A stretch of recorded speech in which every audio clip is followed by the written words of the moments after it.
CBI যে তদন্ত প্রক্রিয়া আরজিকর কাণ্ডে চালিয়ে যাচ্ছে সেই তদন্ত প্রক্রিয়ার অঙ্গ হিসেবে এবারে ধৃত সঞ্জয় রায় তাকে এবারে পলিগ্রাফিক টেস্ট করতে চাইছেন নাকি সিবিআই আধিকারিকরা। যদিও এ বিষয়ে এখনো পর্যন্ত স্পষ্ট কিছু জানতে পারা যায়নি। আদালতের কাছে আবেদন নাকি করতে পারেন তদন্তকারীরা, এমনটাই খবর পাওয়া যাচ্ছে। আমি এ বিষয়ে বিস্তারিত জানার চেষ্টা করব। আমার সহকর্মী রাজেশ আমার সঙ্গে রয়েছেন, কথা বলবো তার সঙ্গে। রাজেশ, কি জানা যাচ্ছে বিষয়? দেখো, পরশুদিন দিল্লি থেকে সিএফএসএল এর আরও বেশ কয়েকজন বিশেষজ্ঞ কলকাতায় এসেছেন। পরশুদিন রাত্রিবেলায় তারা গিয়ে পৌঁছেছেন, কলকাতায় এসে পৌঁছেছেন এবং গতকালকে তারা সিবিআই অফিসে ছিলেন। তারা বৈঠক করেছেন সিবিআই আধিকারিকদের সঙ্গে। এমন যেটা জানা যাচ্ছে, সিবিআই ইতিমধ্যে তার সাইকো অ্যানালিসিস টেস্ট করেছেন। এই যে যারা বিশেষজ্ঞ এসেছেন, ফরেন্সিক বিশেষজ্ঞ দিল্লি থেকে সিএফএসএল অর্থাৎ সেন্ট্রাল ফরেন্সিক ল্যাবরেটরি থেকে যারা এসেছেন, সেই ফরেন্সিক বিশেষজ্ঞরা ইতিমধ্যেই সাইকোলজিক্যাল অ্যানালিসিস টেস্ট তারা ইতিমধ্যে করেছেন। তিনি এবং পাশাপাশি তোমাকে আগে জানিয়ে রাখি যে পাশাপাশি পলিগ্রাফ টেস্ট করার চিন্তাভাবনাও সিবিআইয়ের এই মুহূর্তে প্ল্যানিংয়ে রয়েছে, পরিকল্পনায় রয়েছে। এবং যে সাইকো অ্যানালিসিস টেস্ট কেন করা হয়েছে, কারণ সঞ্জয় বিকৃত কামের শিকার ছিল, বা তার চিন্তাভাবনা যে বিকৃত মানসিকতা ছিল, বিকৃত তার যে চিন্তাভাবনা ছিল, সেগুলো আমরা আগেই বলেছি এবং কলকাতা পুলিশও সে কথা জানিয়েছে। এখন কিন্তু সিবিআইয়েরও তাই মনে হচ্ছে। ফলে সেটা কোন ধরনের ক্রিমিনাল সাইকোলজি সেটা বোঝাটা সিবিআইয়ের জন্য ভীষণ জরুরি। এবং সিবিআই তাকে হেফাজতে নেওয়ার পর থেকে কিন্তু লাগাতার আজকে 5 দিন হলো তাকে জিজ্ঞাসাবাদ করা হচ্ছে, লাগাতার জেরা চলছে। এবং সিবিআই সূত্রে দাবি প্রত্যেক দিন কিন্তু সঞ্জয় একই কথা বলছে, যেটা সে কলকাতা পুলিশের হেফাজতে থাকাকালীন বলেছিল। অর্থাৎ সিবিআইকে কিন্তু সে একই কথা বারবার একই কথা বলে যাচ্ছে, সে একাই ছিল সেখানে, সে এটা নেশার ঘরে করে ফেলেছে, তার ভুল হয়েছে এবং সে ফাঁসিতে ঝুলতে রাজি আছে। এরকম ধরনের কথাবার্তা কিন্তু সঞ্জয় রায় প্রথম দিন থেকে বলে আসছে। কিন্তু কোন মানসিকতা থাকলে বা কোন সাইকোলজি থাকলে একটা মানুষ এই ধরনের ঘৃণ্য জঘন্য অপরাধ সে করতে পারে নির্দ্বিধায়, এবং তার ঠিক পরদিনই সে আবার সেটার জন্য রিগ্রেট করতে পারে এবং ফাঁসিতে ঝুলতে রাজি হতে পারে, এইটা বোঝার একটি বিষয় রয়েছে। এই জায়গা থেকেই রাজেশ, আমাদের ভিউয়ার্স যারা রয়েছেন তাদেরকে এবারে একটু আরো ভালো করে আমরা ব্যাখ্যা দিই। সেটা হচ্ছে গিয়ে পলিগ্রাফিক টেস্ট। পলিগ্রাফিক টেস্টটা আসলে কি? পলিগ্রাফিক টেস্ট আমরা যদি একদম জাঙ্ক সায়েন্স ভাষায় ধরি তাহলে সেটা হচ্ছে গিয়ে লাই ডিটেক্টর। মানে কোনো একজন অপরাধী যাকে কোনো একটি অভিযোগে যাকে গ্রেপ্তার করা হয়েছে, সে তার বয়ানে সম্পূর্ণ সত্যি কথা বলছে কিনা সেইটা জানার জন্য কিন্তু এই পলিগ্রাফিক টেস্ট করা হয়ে থাকে। কিন্তু এই পলিগ্রাফিক টেস্টের জন্য আদালতের নির্দেশ ভীষণ রকমভাবে জরুরি। একই সঙ্গে যে ব্যক্তির ওপর এই টেস্ট করা হচ্ছে বা যেই ব্যক্তিকে জিজ্ঞাসাবাদ করা হবে এই টেস্টের মাধ্যমে, সেই ব্যক্তিরও অনুমতি নেওয়া প্রয়োজন, তারও সেটায় মত রয়েছে কিনা সেটা জানা প্রয়োজন। ঠিক যেরকমভাবে রাজেশ একটু আগেই আপনাদের বলছিলেন না, যে কোন মানসিক অবস্থা থেকে এই ধরনের একটা জঘন্য অপরাধ সংগঠিত হতে পারে, rarest of the rare case বলা যেতে পারে এটিকে।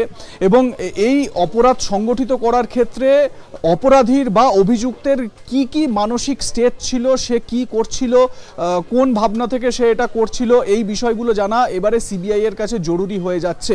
রাজেশ, আমি এই জায়গা থেকেই তোমার কাছে জানতে চাইবো, কোথাও কি তদন্তকারী আধিকারিকদের মনে হচ্ছে যে সঞ্জয় রায় যে কথাগুলো বলছে, যে তথ্যগুলো তাদেরকে দিচ্ছে, সেগুলোর মধ্যে গড়মিল রয়েছে, সেগুলো ভুল তথ্য দিচ্ছে, সেই কারণেই তারা এই পলিগ্রাফিক টেস্টের ভাবনা চিন্তা করছেন? দেখো, এই চিন্তাভাবনা কেন আসছে, তার কারণ হচ্ছে এই মুহূর্তে সিবিআইয়ের কাছে রয়েছে একগুচ্ছ প্রশ্ন, কিন্তু উত্তর পাওয়া যাচ্ছে না সেগুলোর।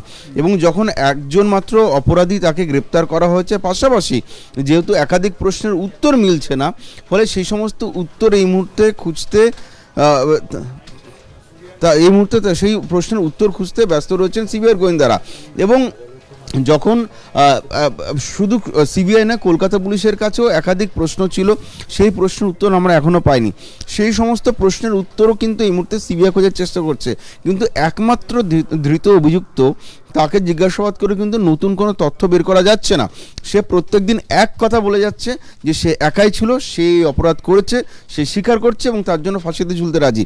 ফলে একাধিক যে প্রশ্নের উত্তর মিলছে না, সেই না মেলা উত্তরগুলোর প্রশ্নগুলো সাজিয়েই কিন্তু সিবিআই আরও তাদের তদন্তকে এক কদম এগিয়ে নিয়ে যেতে চাইছে। সে কারণে কিন্তু এই টেস্টের চিন্তাভাবনা। কিন্তু যেমনটা তুমি বললে, এই পরীক্ষা কিন্তু করা এত সহজ নয়। যে কোনো তদন্তকারী আধিকারিক এজেন্সির জন্য যথেষ্ট কাঠখড় পোড়াতে হয়। তার জন্য যে অ্যাকিউজড তারও কিন্তু যেরকম কনসেন্ট লাগে, পাশাপাশি আদালতের কিন্তু নির্দেশ তার জন্য জরুরি। ফলে সিবিআইকে কিন্তু যদি এই টেস্ট করাতে হয়, সেক্ষেত্রে আদালতের দ্বারস্থ হতে হবে, আদালতের থেকে পারমিশন নিয়েছে তবে কিন্তু সেই পরীক্ষা সিবিআই করাতে পারে। তো এক্ষেত্রে আরও একটা তত্ত্ব যারা বিশেষজ্ঞ এক্ষেত্রে তারা বলে থাকেন যে এই যে পলিগ্রাফিক টেস্ট, এটা নাকি আদালতে অ্যাডমিসেবল নয়। বেশিরভাগ ক্ষেত্রেই নাকি এটা দেখা যায়। এই অবস্থা থেকে কি তথ্য জানা যাচ্ছে? দেখো, কিন্তু তারপরেও আদালতের পারমিশন এবং ওই অভিযুক্তের কনসেন্ট অবশ্যই জরুরি। কারণ সিবিআইয়ের যে তথ্য বার করার জন্য, বা সত্যি বলছে না মিথ্যা বলছে বার করার জন্য সিবিআইয়ের কাছে হয়তো এই পরীক্ষা জরুরি বলে মনে হয়েছে। সেই কারণেই হয়তো তারা ফরেন্সিক বিশেষজ্ঞদের সাহায্য নিচ্ছে। কিন্তু তার জন্য যদি অ্যাকিউজড বা সঞ্জয় যদি বেঁকে বসে, তাহলে কিন্তু এই পরীক্ষা করা সম্ভব না। অতীতে আমরা একাধিক কেস স্টাডি এরকম আমরা দেখেছি, একাধিক কেসে আমরা দেখেছি যে ইনভেস্টিগেটিং এজেন্সি এরকম ধরনের পরীক্ষা করতে চেয়েছে, কিন্তু যে ধৃত অভিযুক্ত সে কিন্তু রাজি হয়নি।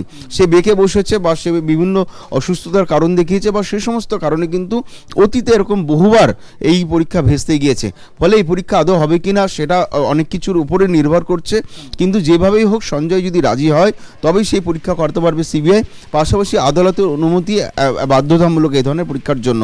এখন যে বিশেষজ্ঞরা রয়েছেন তাদের দক্ষতার ওপরেও অনেক কিছু নির্ভর করছেন, এবং পাশাপাশি গতকালকে যে সাইকোলজিক্যাল অ্যানালিসিস টেস্ট করা হয়েছে, সেই সাইকো অ্যানালিসিসের ওপরও কিন্তু এই তদন্ত অনেকটা ডিপেন্ড করছে। তার কারণ যেমনটা তোমাকে বলছিলাম যে এই যারা বিশেষজ্ঞ রয়েছেন, ফরেন্সিক বিশেষজ্ঞ, তারা কিন্তু বুঝতে চাইছেন যে এই সাইকো অ্যানালিসিস দিয়ে বুঝতে চাইছে যে কী ধরনের মেন্টালিটি সঞ্জয় ছিল, এবং কোন ধরনের সাইকোলজি থাকলে একটা অপরাধী এই ধরনের অপরাধ করতে পারে। এটা জানার জন্য, এটা জানা এই কারণে জরুরি যে সঞ্জয়ের বিরুদ্ধে তথ্য প্রমাণ থেকে শুরু করে সঞ্জয়ের বিরুদ্ধে তার যে ইনভলভমেন্ট, বা সে কতটা মানে সে ভুল করে ফেলেছে, নাকি সে ইচ্ছাকৃত করেছিল, নাকি প্রথম থেকে তার অপরাধ মনস্ক ছেলে ছিল। একটা বিষয় দেখো, যদি এই মানসিক বিকৃতি বা মানসিক একটা সমস্যাই থেকে থাকে, তাহলে সঞ্জয় রায় তার বয়ানে বারবার একই কথা কি করে বলছে? মানে তদন্তকারীরা তাদের যে তদন্ত প্রক্রিয়া, তাতে যে ইন্টারোগেশন করেন বা জেরা করেন, তাতে বারবার একই প্রশ্ন করতে থাকেন, এবং কোনো একটি জায়গায় গিয়ে একই প্রশ্নের যদি দু রকমের উত্তর আসে বা ভুল উত্তর আসে, তখন সেক্ষেত্রে তারা সেইটাকে ক্লু করে এগিয়ে যেতে পারেন। কিন্তু এক্ষেত্রে দেখা যাচ্ছে যে সঞ্জয় প্রত্যেকবার একই কথা বলছেন, একই উত্তর দিচ্ছেন। তার মানে মানসিক বিকৃতির যে জায়গাটা, এইটা নিয়েও কিন্তু একটা প্রশ্ন উঠছে। ঠিক এই কারণেই সাইকোঅ্যানালিসিস টেস্ট করেছে সিবিআই। যে কথাগুলো বললে সেইগুলোই হচ্ছে এই টেস্টের পেছনে যুক্তি বা কারণ বলতে পারো।